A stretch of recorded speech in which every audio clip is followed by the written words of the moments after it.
Hi friends, నమస్తే.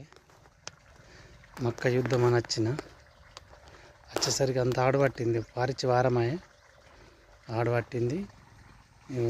Motor వచ్చి నీళ్ళు వేసిన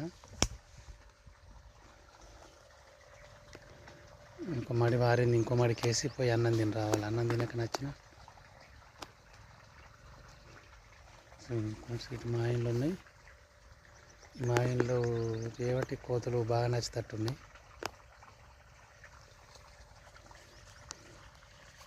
హాయ్ ఫ్రెండ్స్, ఛానల్ సబ్స్క్రైబ్ చేసుకోరి, సపోర్ట్ చేయరి, లైక్ చేయండి, కొంచెం సపోర్ట్ చేయరు ఫ్రెండ్స్. త్వరలో ఒక మంచి వీడియోతో వస్తా. దేవిక కిచెన్ అండ్ అగ్రికల్చర్లో ఒక టూరు ప్లాన్ చేసిన. తక్కువ ఖర్చులో మనం ఫ్రీ బస్సు కాకుండా వేరే రాష్ట్రాలు పోవాలంటే ట్రైన్లో కానీ బస్సులో కానీ ఎట్లా పోవచ్చు అన్నది ఎక్స్ప్లెయిన్ చేస్తా. సబ్స్క్రైబ్ చేసుకోరు.